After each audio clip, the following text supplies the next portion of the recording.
Assalamualaikum, apa kabar kalian semuanya? Welcome back to my channel Ida01 Gaming. Oke guys, di video kali ini aku akan menceritakan sebuah cerita horor yang terjadi di Jogja, dimana ini cerita dialami oleh seseorang yang bernama Tantri. Oke, jangan berlama-lama lagi, kita langsung aja ke ceritanya. Tapi jangan lupa di subscribe, like, comment, and share, dan nyalakan juga tanda notifikasinya biar kalian bisa tahu video-video aku berikutnya. Check it out. Perjalanan cerita ini dimulai dari perjalanan seorang wanita yang bernama Tantri yang berasal dari Sumatera. Oke, jadi di sini dia baru pertama kali menginjakan kaki ke kota Jogja. Berangkatlah dia dari Sumatera ya, untuk menemui seorang sahabat yang baru dikenalnya di dalam kampus. Jadi dia itu berkenalan dengan cowok di kampusnya waktu dia kuliah tuh kan. Katanya mahasiswa baru ini pulang ke Jogja, dan ketika itu dia mendengar kabar katanya orang tuanya itu sakit, jadi dia pulang ke Jogja. Terus itu dia memberikan alamat kepada si Tantri ini guys. Jadi mereka tuh kayak gimana ya, kayak pacaran lah ya dengan mereka berdua tuh, sebut aja nama cowoknya tuh si Joko ya. Nah, si Tantri ini kayaknya pacaran lah kayaknya sama si Joko ini. Jadi ketika si Joko ini pulang ke Jogja, jadi si Tantri ini mempunyai keinginan untuk menyusul. Nah, dia khawatir juga guys, karena kan katanya orang tuanya sakit. Jadi dengan segala keingintahuannya, si Tantri ini mengikuti jejaknya si Joko tadi pulang ke Jogja. Tapi Joko ini udah pulang 2 hari yang lalu, baru kemudian si Tantri ini menyusul. Berangkatlah si Tantri ini guys dari Sumatera ke Jogja dengan pada waktu itu dia naik bis ya, bis Sumatera Jogja lah ya. Nah, jadi ketika dia sampai di kota Jogja itu, dia sampai di sana itu kira-kira jam 2-an ya, jam 2 pagi guys. Nah, kebenaran kan di Jogja waktu itu masih ramai ya, jadi masih banyak lah tukang-tukang ojek kayak gitu kan. Jadi turunlah dia tadi, si Tantri tadi udah turun dari bis kan. Nah, tengoknya lah kan banyak ojek-ojek kayak gitu kan, tapi bukan ojek online kayak sekarang ya. Kalau dulu kan nggak ada ojek online. Jadi singkat cerita, naiklah si Tantri ini ke motor tadi ya, sama tukang ojek, minta antarin Tantri ini ke rumah temennya yang ada di daerah Piungan. Nah, ternyata daerah Piungan ini adanya di lereng gunung guys, di kaki gunung seperti itu kan, yang jalannya cukup lumayan jauh dan sepi. Jadi berangkatlah mereka ini berdua nih guys. Setelah itu, jadi guys, ketika si Tantri ini berjalan maksudnya naik ojek tadi sama si mamas ojek ini, taruhlah nama mamasnya itu kita panggil aja Parno lah ya, Mas Parno ini ya. Nah, si tukang ojek ini namanya Parno. Jadi si Tantri tadi berjalan sama si Parno ini melewati hutan seperti kebun lah ya, bukan hutan, kebun masyarakat situ. Tapi karena berhubung malam ya, masih malam lah ya, 2:30 ya, ditambah lagi dengan hujan yang rintik-rintik guys. Nah, disitulah guys keseraman mulai terjadi. Kalian tahu apa yang dilihat oleh Tantri dan Mas Parno ini? Ketika si Tantri ini melewati jembatan guys, motornya berjalan. lewat jembatan. Pas di jembatan guys, cuman jarak 1 meter dari si Tantri ini dan si Parno ini, ada seorang perempuan guys. Rambutnya panjang, pakai baju putih, dan wajahnya tampak jelas guys di mata si Tantri. Ya, cuma 1 meter. Perempuan itu menyeringai seperti ini, melihat ke si Tantri. Tapi pada waktu itu si Tantri ini anaknya memang seorang gadis yang cuek dan tidak begitu percaya dengan hal-hal seperti itu. Maklumlah ya, namanya juga gadis kota kan. Nah, jadi cuek aja, biasa aja dia tengok yang seperti itu, dia biasa aja. Terus dia bertanya, tapi dia memang ada sedikit keanehan kan. Dan dilihat di si Tantri ini dia merasa ada aneh. Dia bertanya lah sama si Mamas itu kan, mas itu tadi apa ya? Kok jam segini ada perempuan di jembatan sendirian kayak gitu? Apa nggak takut katanya? Terus apa yang dikatakan sama si Mamas ini? Dengan logat jawabannya yang medok, dia berkata, ojo mbak, ojo didelok, meneng wae. Berpikirlah si Tantri tadi, ngomong apa orang ini? Nggak ngerti kali apa yang diomongin dia ini. Bodo amat lah katanya gitu kan. Ya sudahlah, cuek aja kayak gitu kan. Jalanlah mereka ini terus guys, jalan tetap ke daerah itu tadi kan yang dituju tadi. Nah, dari situ sampailah guys dia ini ke sebuah rumah. Rumah itu besar, tapi terkejut sekali si Tantri itu, termasuk si Mamas yang tukang ojek tadi. Karena kenapa? Rumah itu besar, bagus, tapi jaraknya jauh sekali dari masyarakat. Dia seperti terpencil, dan kemudian suasananya itu gelap sekali rumah itu, dan sepertinya seperti tidak ada kehidupan dalam rumah itu guys. Jadi si Tantri tadi berpikir kan, bertanya kepada si Mamas ini kan, aduh aku merinding deh menceritakan ini sebenarnya, karena ini aku ceritakan pada tengah malam ya.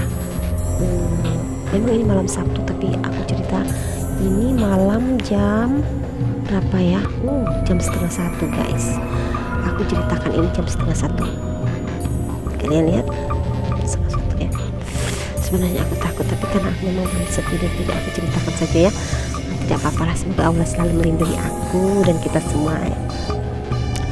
Jadi guys, ketika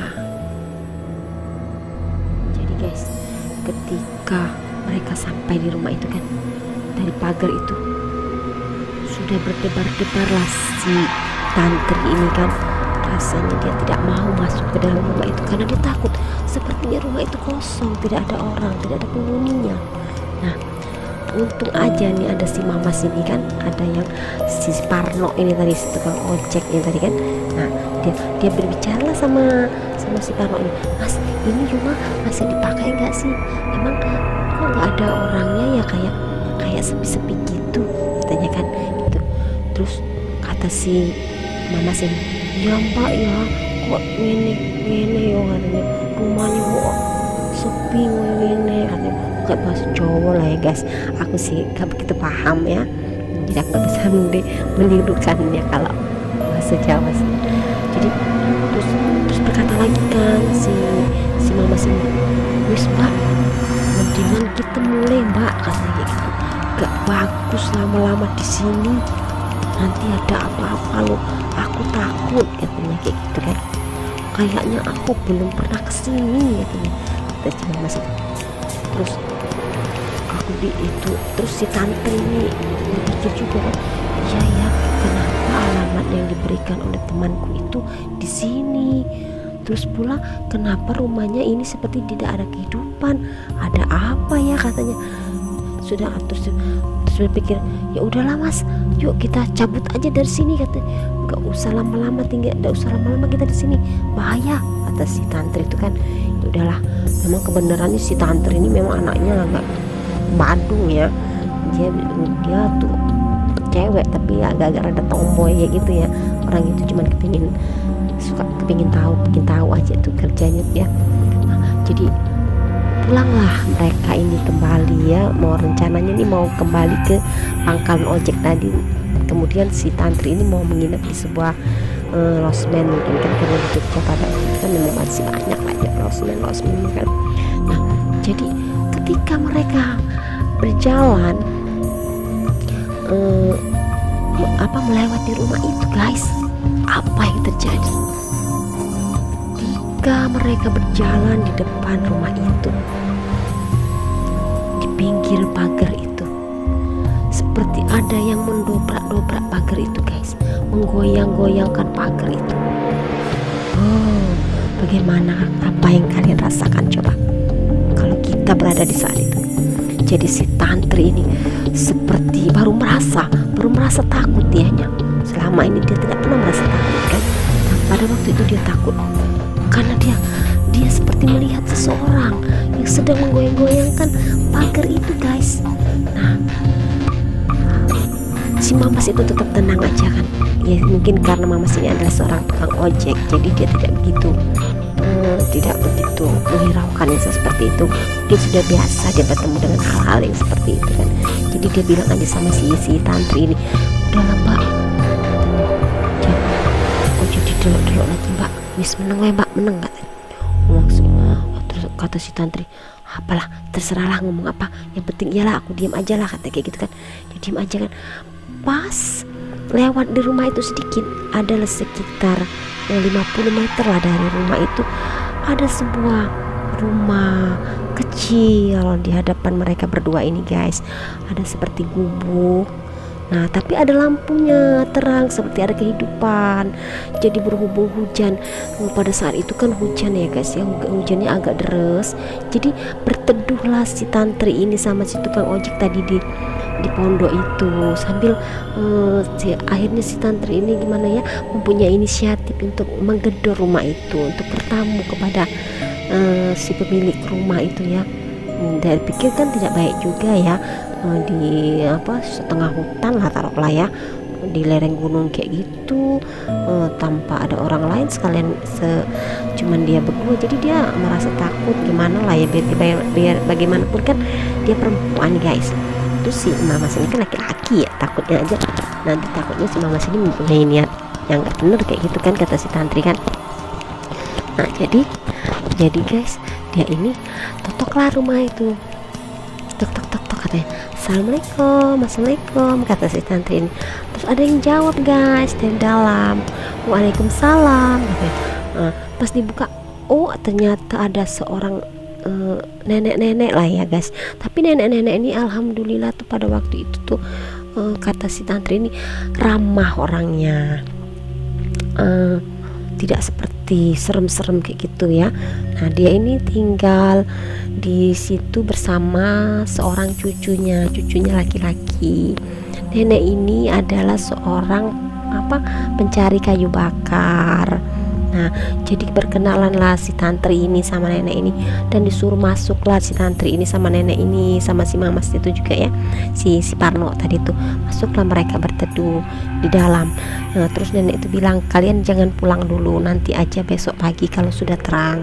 Tidak baik berangkat di saat hujan-hujan begini. Itu kata si nenek. Selama di dalam rumah nenek itu menyiapkan air teh hangat kepada si Tantri dan si tukang ojek tadi, sambil menceritakan sebuah kisah yang membuat bulu kuduk berinding dan membuat jantung si Tantrinya hampir coplok guys. Kalian tahu ceritanya apa? Begini ceritanya, kata si nenek itu, rumah itu sebenarnya memang tidak ada lagi penghuninya. Rumah itu sudah kosong selama 5 tahun. Karena kenapa? Penghuninya sudah mati semua. Penghuninya mati terbakar di dalam mobil ketika mau berangkat ke Surabaya. Nah, jadi guys, bukan main guys, terkejut sekali si Tantri ini guys. rasanya dia mau pingsan, tapi gak bisa pingsan karena dia memang anak yang badung kan. Jadi dia hanya berkata, oh my god, dia tidak bisa berkata apa-apa. Dia bilang, aku harus ngomong apa ya, katanya. Jadi selama ini yang berkenalan dengan aku, yang makan, minum, bercanda sama aku itu hantu, katanya kayak gitu kan. Kata si tantri tadi, ya kata nenek itu begitulah kira-kira, katanya kayak gitu. Oh my god, tantri sudah seperti gimana ya, udah ketakutan banget. Selama ini yang diajaknya ngobrol, makan, minum bareng-bareng, tertawa-tertawa itu ternyata orang yang sudah tidak ada lagi, guys. Betapa terkejutnya kan. Jadi perjalanan dia jauh-jauh dari Sumatera ke Jogja itu untuk menemui sahabatnya itu ya membuahkan hasil. Kalau tidak begitu kan dia tidak tahu, dan dia akan selalu berhubungan dengan makhluk itu kan selamanya kan, karena dia tidak tahu. Jadi untunglah dia ke tempat nenek ke sana, berangkat ke Jogja itu, jadi mengetahui lah kejadian yang sebenarnya, siapa tentang siapa sahabatnya itu. Oh, jadi dari situlah guys, apa namanya itu ya, mendengar cerita dari si ibu, tantri hanya bisa terdiam, tidak bisa berkata apa-apa. Di sana ada rasa sedih, ada rasa takut karena mengetahui yang sebenarnya terjadi. Dia memejamkan mata untuk sesaat, merenungi apa-apa yang sudah dijalaninya sama laki-laki itu. Dan tantri ini berpikir, apakah benar ada orang yang sudah mati bisa menampakkan wujud seperti manusia? Dia berpikir seperti itu, dan dia berpikir lagi, siapa wanita yang di jembatan tadi? Kenapa dia bisa melihat? Kenapa dan kenapa? Tantri ini bertanya pada dirinya sendiri, apa yang terjadi sama aku? Kata si tantri ini, kenapa aku bisa melihat mereka? Aku hanya terdiam. Tantri hanya terdiam. Jadi dia berpikir, apakah aku bisa melihat hal-hal gaib sehingga dia mendekati aku? Begitu kata si tantri. Si ibu yang melihat tantri kebingungan hanya tersenyum sambil berkata, "Nak, kamu jaga baik-baik diri kamu ya. Jangan terlalu jauh kamu terlibat dalam hal-hal yang tidak berguna." Tambah bingung lah si tantri nih, ibu itu kok bilang apa? Ibu tahu kamu ada kelebihan, kata si ibu tadi. Kamu bisa melihat dan berbicara, bertemu dengan makhluk-makhluk tak kasat mata. Tapi jangan kau dalemin ya, katanya. Ibu itu berkata, sudah lebih baik banyaklah beribadah kepada Allah. Jangan pernah tinggalkan sholat. Andai pun ada yang mendekatimu, semoga itu adalah dari golongan muslim, jangan dari golongan setan. Waduh, mendengar itu si tantri tambah shock, seolah tidak percaya apa yang dialaminya. Iya kan? Dan akhirnya siang pun tiba, guys. Siang pun tiba. Disitulah tantri menjadi sedikit tenang dan dia berencana akan segera pulang ke Sumatera. dan dia tidak akan menginjakkan lagi kakinya ke Jogja itu. Kan dia tahu ada kisah sedih di sana, guys. Sepertinya sampai di sini dulu ceritanya. Begitulah, guys, ceritanya sebuah perjalanan seorang tantri ke Jogja yang ternyata menyedihkan. Dia hanya berteman dengan seorang yang sudah tiada. Oke, sampai jumpa lagi di cerita aku berikutnya. Jangan lupa di subscribe, like, comment, and share. Nyalakan tanda notifikasinya juga biar kalian bisa tahu video-video aku berikutnya. Assalamualaikum, dadah, bye-bye.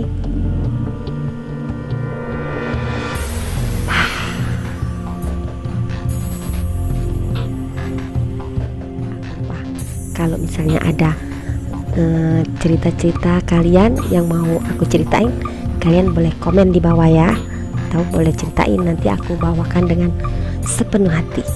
Oke guys, aku tunggu ya. Dadah, bye bye. Selamat berjumpa lagi di cerita horor-horor aku berikutnya.